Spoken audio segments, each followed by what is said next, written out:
Khammam parliament అభ్యర్థిగా పోటీ చేస్తున్న గౌరవనీయులు శ్రీ నామా నాగేశ్వరరావు గారు, మహబూబాబాద్ ఎంపీగా పోటీ చేస్తున్న శ్రీమతి కవిత గారు, కొత్తగూడెం జిల్లా అధ్యక్షులు రేగా కాంతారావు గారు, కొత్తగూడెం సభలో ఇంత విశేష సంఖ్యలో హాజరైనటువంటి మీ అందరికీ కూడా ధన్యవాదాలు.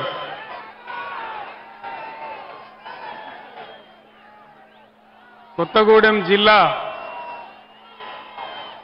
తెలంగాణ ఏర్పడ్డ తర్వాత రాష్ట్రాల విభజనలో భాగంగా మనం కొత్తగూడెం జిల్లాను ఏర్పాటు చేసుకున్నాం.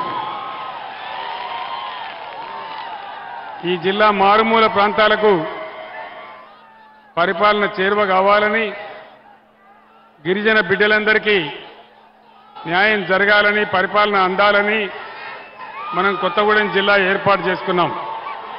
మీరు ప్లీజ్ కాసేపు ఆగానే, ప్లీజ్ స్టాప్. మాట్లాడుతున్నాం కదా, మాట్లాడేటప్పుడు చేయ తమ్ముడు, ప్లీజ్ స్టాప్. మీరు కామ్గా ఉంటే వస్తుంది, అరిస్తే రాదు.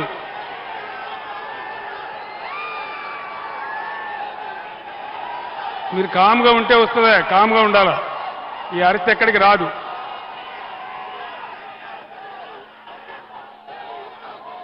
Please please please don't do that.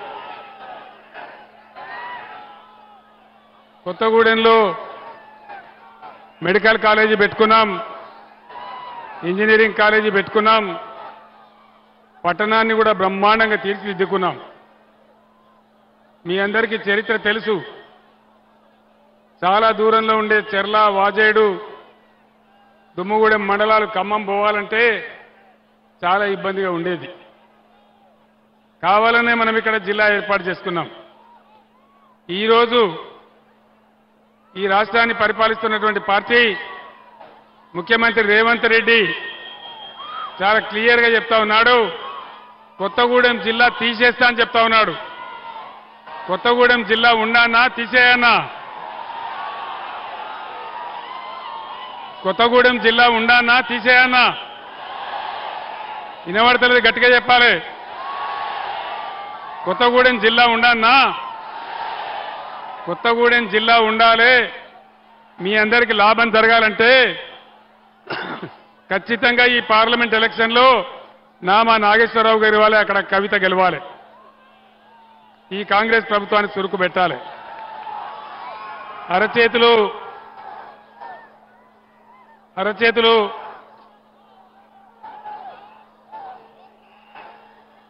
అరచేతిలో వైకుంఠం చూపించి అడ్డగోలు వాగ్దానాలు చేసి ప్రజలను దారుణంగా మోసం చేసింది కాంగ్రెస్ పార్టీ.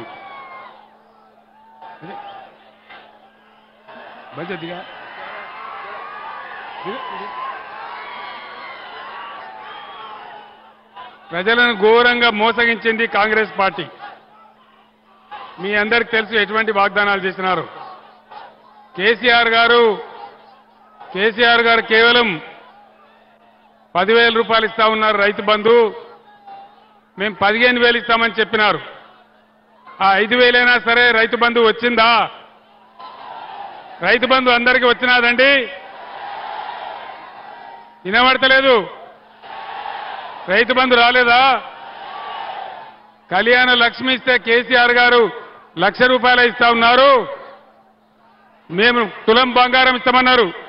ఎవరికన్నా తులం బంగారం వచ్చిందా? ఏందా కూర్చో, కూర్చోవా, కూర్చో కూర్చో కూర్చో కూర్చో.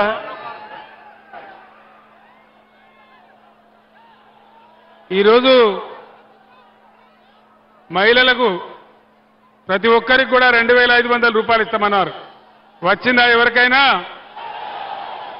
కేసీఆర్ కేవలం 1,00,000 రూపాయలే రుణమాఫీ చేశాడు.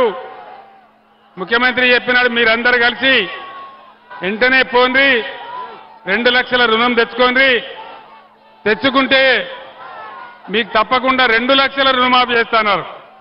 2 లక్షల రుణమాఫీ అయ్యిందా? వినబడతలేదు.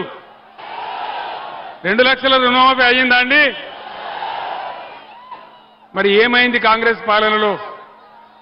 మేము అధికారంలోకి రాగానే 6 గ్యారంటీలకు చట్టం చేసి చట్టబద్ధత కల్పించి మీ అందరికీ కూడా న్యాయం చేస్తామని చెప్పి ఆనాడు వాళ్ళు చెప్పినారు. ఇది కూడా పూజలటోడు తప్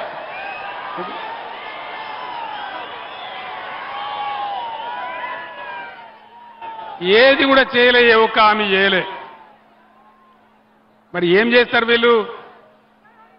ఆనాడు 24 గంటల కరెంట్ వచ్చింది రైతాంగానికి. ఈరోజు కరెంట్ వస్తుందా? కరెంటు కోతలు అవుతున్నాయా? మరి ఏమైంది కరెంటుకు? కేసీఆర్ ఉన్నప్పుడు ఒక రెప్పపాటు కూడా పోనటువంటి కరెంటు ఇప్పుడు ఎక్కడికి మాయమైపోయింది. ఇదే జిల్లాలో ఒక గిరిజన గూడెం ఉంటుంది పినపాక నియోజకవర్గంలో. బ్రహ్మాండంగా మిషన్ భగీరథ కార్యక్రమం పెట్టి ఒక చిన్న ఊరు, చాలా చిన్న ఊరు, గిరిజన గ్రామం దొంగతోపు అని చెప్పి ఒక చిన్న గూడెం ఉంటుంది. అక్కడికి కూడా నీళ్లు పంపించినాం. ఇలా మిషన్ భగీరథ నీళ్లు సక్రమంగా వస్తున్నాయా? వస్తున్నాయా? అక్కడ ఇబ్బంది జరుగుతూ ఉంది. అదేవిధంగా గిరిజన బిడ్డలకు 3 ఫేజ్ కరెంట్ ఇవ్వాలని, బ్రహ్మాండంగా అందరికి కూడా వ్యవసాయం జరగాలని, వాళ్ళ పంటలు పండాలని, వాళ్ళందరికీ కూడా కోట్లాది రూపాయలు ఖర్చు పెట్టి 3 ఫేజ్ కరెంట్ ఇప్పించినాం.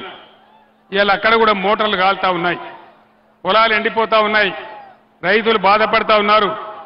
ఈ విధంగా కొత్తగూడెం జిల్లాలో బీఆర్ఎస్ ప్రభుత్వంలో మొత్తం తెలంగాణ రాష్ట్రంలోనే అతి ఎక్కువ పోడు పట్టాలు ఇచ్చింది బీఆర్ఎస్ ప్రభుత్వం. 1,55,000 ఎకరాలకు పోడు పట్టాలు అందించినాం. వెంటనే రైతు బంధు కూడా వేసినాం, రైతు బీమా కల్పించినాం. ఇలా గిరిజన రైతులకు రైతు బంధు వచ్చిందా? పోడు భూములకు రైతు బంధు వచ్చిందా? రావాలనా? యుద్ధం చేద్దామా? పోరాడదామా?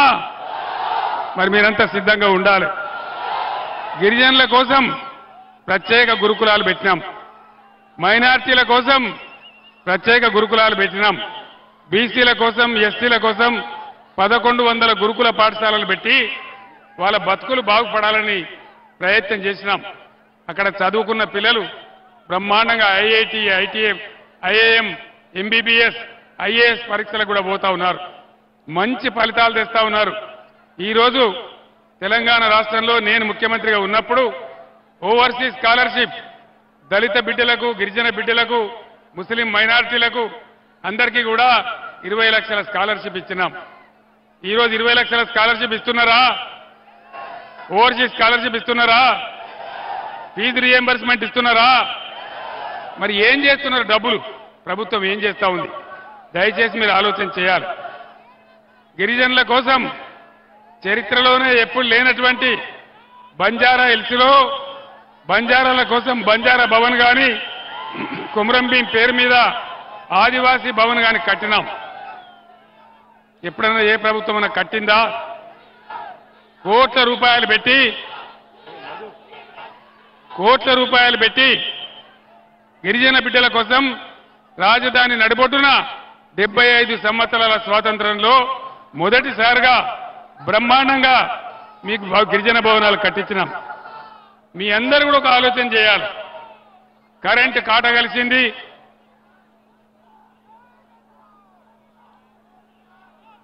ఈరోజు ఇది కూడా తీసేయి. సింగరేణి బిడ్డలకు కూడా బీఆర్ఎస్ హయాంలో ఎటువంటి లాభాలు చేసినామో, ఏమేమి సాయం జరిగిందో మీ అందరికీ తెలుసు. తెలంగాణ స్పెషల్ ఇంక్రిమెంట్ ఇచ్చినాం, బోనస్ ఇచ్చినాం, చరిత్రలో ఎప్పుడు లేనంత పెంచినాం. ఇప్పుడు ఈ ప్రభుత్వం సింగరేణిని కూడా ముంచే కార్యక్రమంలో ఉంది.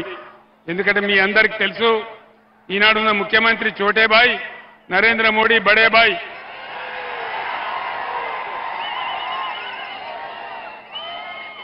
నేను ముఖ్యమంత్రిగా ఉన్నప్పుడు మనకు సింగరేణి బొగ్గు ఉండంగా కూడా ఇదే నరేంద్ర మోడీ మీరు అదాని ఆస్ట్రేలియా నుంచి తెచ్చేటువంటి బొగ్గు దిగుమతి చేసుకోవాలి అని నా మీద పంచాయతీ పెట్టినాడు. నేను ఆ రోజు చెప్పిన, మాకే సింగరేణి ఉంది, మాకే బొగ్గు ఉంది, నీ ఆస్ట్రేలియా బొగ్గు మాకెందుకని చెప్పి ఎట్టి పరిస్థితులలో 1 టన్ను కూడా కొనమని చెప్పి నేను చెప్పినాను. సింగరేణిని కాపాడడానికి ప్రయత్నం చేసినాం. మరి దయచేసి మీరు ఆలోచన చేయాలి. ఈరోజు ఏది కూడా జరగల. రైతు బంధు రాలే, కరెంటు రాలే, రుణమాఫీ కాలే, అన్ని హామీలు కూడా అరచేతిలో వైకుంఠం చూపించి గోల్మాల్ చేసి గద్దెకెక్కిన కాంగ్రెస్ ప్రభుత్వం ఘోరమైనటువంటి పనులు చేస్తూ ఉంది. జిల్లాలను కూడా తీసేస్తా అంటా ఉన్నారు. జిల్లాలు ఎందుకు పెట్టినా? మనకు పని లేక పెట్టినామా? ప్రజలకు పరిపాలన చేరువ కావాలని, అందరికీ అందుబాటులోకి రావాలని కొత్తగూడెం జిల్లా చేయడమే కాదు, బ్రహ్మాండమైన కలెక్టర్ కార్యాలయం కట్టుకున్నాం, అద్భుతమైన కలెక్టరేట్ కట్టుకున్నాం. ఇవన్నీ కూడా తీసేస్తామని మాట్లాడుతూ ఉన్నారు. నరేంద్ర మోడీ బీజేపీ ప్రభుత్వం 10 ఏళ్ల కింద దేశంలో గద్దెకెక్కితే ఒక్క హామీ అన్న నరేంద్ర మోడీ నెరవేర్చిండా? బేటీ పడావో బేటీ బచావో ఎక్కడన్నా కనబడ్డదా? అమృత్ కాల్ వచ్చిందా? అచ్చే దిన్ వచ్చిందా? ఇలా ప్రపంచంలో మన రూపాయి వాల్యూ ఎంత? 83 రూపాయలు. $1కు 83 రూపాయలు. నరేంద్ర మోడీ అంత దరిద్రమైనటువంటి పరిపాలన మళ్ళా చూడం మనం. అంత దుర్మార్గమైన పాలన, మతాలకు పంచాయతీ పెట్టి మనకు ఉద్వేగం రేపి ఓట్లు దొబ్బుకున్నాడే తప్ప ఏ ఒక్క మంచి పని కూడా జరగలే. అమృత్ కాల్ అన్నాడు, వచ్చిందా? ఏ ఒక్క మంచి పని అన్న జరిగిందా?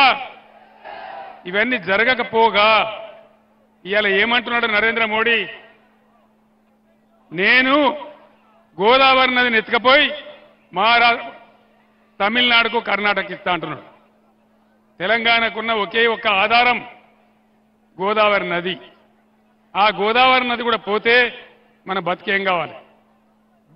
భద్రాచలం దగ్గర దుమ్ముగూడెం సమీపంలో ఖమ్మం జిల్లాలోని ఎత్తైన ప్రాంతాలు, ఏనుకూరు కావచ్చు, జూలూరుపాడు కావచ్చు, ఇంకా కిందికున్న మండలాలు కావచ్చు, సాగర్లో నీళ్లు తక్కువ పడ్డప్పుడు కృష్ణ ఆయకట్టు కావచ్చు, అన్నిటికీ కూడా ఆధారం సీతారామ ప్రాజెక్టు. బ్రహ్మాండమైన సీతారామ ప్రాజెక్టు నిర్మాణం జరుగుతూ ఉంది. మీరు కళ్ళారా చూస్తూ ఉన్నారు. మరి మీద ఇచ్చంపల్లి దగ్గర ఆనకట్ట కట్టి ఉన్న గోదావరి నీళ్లు తమిళనాడు కర్ణాటకకు తరలించకపోతే మన తెలంగాణ గతి ఏం కావాలి? మీ గోదావరిని మీ ముందరనే నేను ఎత్తుకొని పోతా అని నరేంద్ర మోడీ చెప్తా ఉన్నాడు. మరి ఆ నరేంద్ర మోడీకి బీజేపీకి మనం ఒక్క ఓటు కూడా వేయాలనా? ఎందుకు వేయాలి ఓటు? దేనికోసం వేయాలి? దయచేసి మీరందరూ ఆలోచన చేయాలి. నేను ముఖ్యంగా విద్యావంతులకు, యువకులకు నేను ఒక్కటే మాట మనవి చేస్తా ఉన్నా. ఇది ఆషామాషి వ్యవహారం కాదు. మన బతుకుదెరువు సమస్య, మన జీవన మరణ సమస్య. మొత్తం తెలంగాణకు గోదావరిని లేకుండా చేస్తా అంటే మరి ఈనాడు ఈ రాష్ట్ర ముఖ్యమంత్రి ఎందుకు మాట్లాడడం లేదు? ఎందుకు కుయ్యమంటలేడు? ఎందుకు కుట్టుకుమంటలేడు? దాని వెనుకున్న మతలవేంది? దయచేసి ఒకసారి ఆలోచన చేయాలి. ఈ విధంగా మన కళ్ళ ముందే మనల్ని మోసం చేస్తా అంటున్నాడు. నేను ముఖ్యమంత్రిగా ఉండే రోజులో నరేంద్ర మోడీ ఒక కండిషన్ పెట్టినాడు. కేసీఆర్, నువ్వు ఖచ్చితంగా రైతుల బాయిలకు మీటర్లు పెట్టాలి అంటాడు. నేను చెప్పిన, నా తల తెగి పడ్డా నేను మీటర్లు పెట్టా అని చెప్పిన. మరి అలా ఈ చోటే బాయ్ బడే బాయ్ కాంగ్రెస్ కు బీజేపీకి ఓటేస్తే ఏమైతుంది? ఏం జరుగుతుంది? ఏ రకమైన పరిస్థితులు వస్తాయి? ఖచ్చితంగా మళ్ళా మోటార్లకు మీటర్ పెడతారు. తస్మాత్ జాగ్రత్త అని మనవి చేస్తా ఉన్నా. తెలంగాణలో మీటర్లు పెట్టొద్దంటే ఖచ్చితంగా తెలంగాణ కోసం పేగులు తెగ కొట్లాడే బీఆర్ఎస్ ఎంపీలే గెలవాలి. నామా నాగేశ్వరరావు గెలవాలి, కవిత గెలవాలి. కాంగ్రెస్ పార్టీ ఏం చేసింది? కాంగ్రెస్ పార్టీ ఫ్రీ బస్ అని పెట్టింది. ఫ్రీ బస్ పెడితే ఏమైంది? ఆటో రిక్షా వాళ్ళు రోడ్డున పడ్డారు. ఇలా ఆటో వాళ్ళ బతుకులు ఏమైనాయి? ఆటోల గతి ఏమైంది? వాళ్ళు ఇలా ఆత్మహత్యలు చేసుకుంటా ఉన్నారు. ఆటో రిక్షా కార్మికుల బతుకులు బాగుపడాలంటే ఏం కావాలా భయ్ నీకు? ఆటో రిక్షా వాళ్ళ బతుకులు బాగుపడాలంటే ఖచ్చితంగా మన బీఆర్ఎస్ ఎంపీలు గెలవాలి, వాళ్ళకి న్యాయం జరగాలి. ఏ వర్గం కూడా పట్టించుకోకుండా ఇలా గురుకులాలు పెట్టినాం. ఆ గురుకులాల గతి ఏమైతా ఉంది? ఆ గురుకులాలలో కలుషిత ఆహారం తిని అమ్మాయిలు బీమారైతా ఉన్నారు. భువనగిరిలో ఒక అమ్మాయి చచ్చిపోయింది. అంటే మీకింత పట్టింపు లేదా? పేద విద్యార్థులంటే అలుసా? ఈ రకంగా అన్ని అబద్ధాలు చెప్తూ ప్రతి ఒక్క మాట కింది మీద మాట్లాడుతూ మీరు ఇలా గోవింద చేసేటువంటి కార్యక్రమాలు చేస్తూ ఉన్నారు. మీ అందరినీ కూడా నేను కోరేది ఒకటే, ఖచ్చితంగా తెలంగాణ సమస్యలు, తెలంగాణ నదుల నీళ్లు తెలంగాణకే చెందాలంటే, తెలంగాణకు కేంద్రం నుంచి నిధులు రావాలంటే, తెలంగాణ అస్తిత్వం ఆత్మగౌరవం నిలబడి ఉండాలంటే ఖచ్చితంగా ఈరోజు బీఆర్ఎస్ వాళ్ళైతేనే బ్రహ్మాండంగా పోరాటం చేస్తారు. ఇవాళ నరేంద్ర మోడీ మన తెలంగాణకు వచ్చిండు. అందులో ఒక సభలో మాట్లాడిండు. ఏం మాట్లాడతాడు ఆయన? రేవంత్ రెడ్డి ఈ రాష్ట్ర ముఖ్యమంత్రి ఆర్ ట్యాక్స్ వసూలు చేస్తా ఉన్నాడు అని నరేంద్ర మోడీ మాట్లాడుతూ ఉన్నాడు. అది నిజమే అయితే మీరిద్దరు మిలాఖత్ కాకపోతే మరి వెంటనే ముఖ్యమంత్రి మీద ఎంక్వైరీకి ఆదేశం చేయి, వెంటనే ఈడీని దించు, ఐటీని దించు, ఎక్కడెక్కడ దొంగతనం జరుగుతుందో పట్టుకో. అది చేత కాదు నరేంద్ర మోడీకి. మీదికి నాటకాలు ఆడతారు కానీ ఖచ్చితంగా ఇవాళ వాళ్ళిద్దరు ఒకటే. ఎవరికి ఓటేసినా అది గోదావరిలో వారేసినట్టు తప్ప మన రాష్ట్రానికి వచ్చే లాభం ఏమీ లేదు. నేను ఒక్కటే మాట మీకు చెప్తా ఉన్నా, మీ బిడ్డగా ఆనాడు నేను తెలంగాణ రాష్ట్రం తెస్తా అని చెప్పిన, ఇదే కొత్తగూడానికి చాలాసార్లు వచ్చిన, వందలాది సభలు పెట్టినాం. ఆనాడు నా వెంట ఎవరు లేకపోయినా నా ప్రాణాలు పణంగా పెట్టి తెలంగాణ రాష్ట్రం తెచ్చిన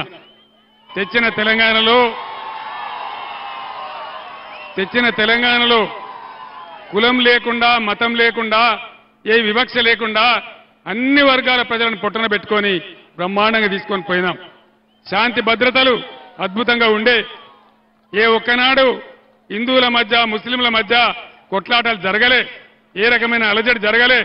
కానీ ఈరోజు మాట్లాడితే హిందూ ముస్లిం అని మాట్లాడుకుంటూ ప్రజలలో విద్వేషం నింపుకుంటూ ఘోరమైన కార్యక్రమాలు చేస్తా ఉన్నారు. అందుకే నేను మిమ్మల్ని అందరినీ ప్రార్థించేది, దయచేసి ముఖ్యంగా యువకులు, విద్యావంతులు, మేధావులు నా మాటను మీరు చర్చ చేయండి. నేను చెప్పేది నిజమా కాదా? ఈ రాష్ట్రంలో ఏం జరుగుతా ఉంది? ఈ రాష్ట్రాన్ని ఎవరు కాపాడాలి? ఒకసారి ఆలోచించాలని కోరుతా ఉన్నా. तेलंगाना रियासत में जितने भी हमारे मुसलमान बुजुर्ग हैं और मुसलमान भाई बहनों को मैं सलाम करता हूं.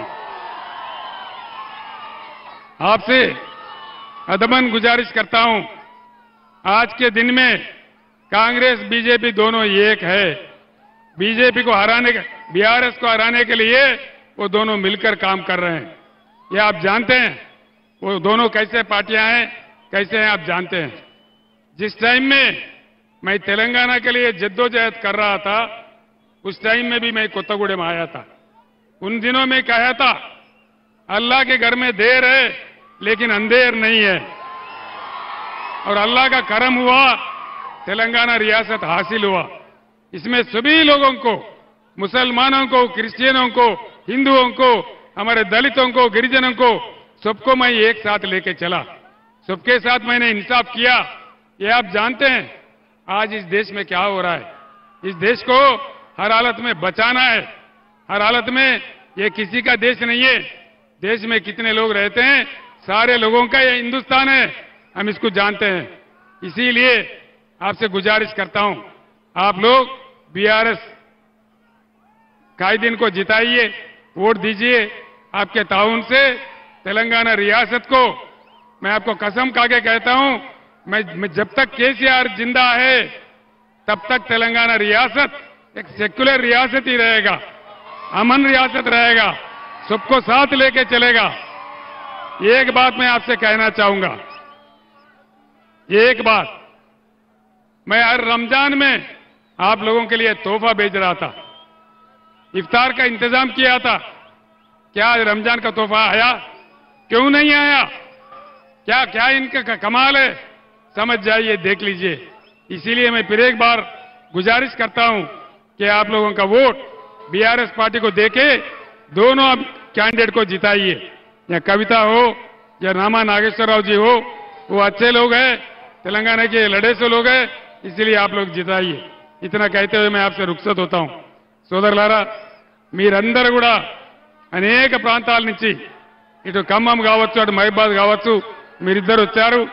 మీ అందరికి చాలా థ్యాంక్స్. చాలా ఆవేశపూరితమైన స్వాగతం నాకు తెలియజేశారు. ఖచ్చితంగా ఈ చారిత్రక సందర్భంలో బీఆర్ఎస్ ఎంపీలు గెలిస్తేనే తెలంగాణ నదుల నీళ్లు తెలంగాణకు దక్కుతాయి, సెంట్రల్ నుంచి రావాల్సిన నిధులు తెలంగాణకు వస్తాయి.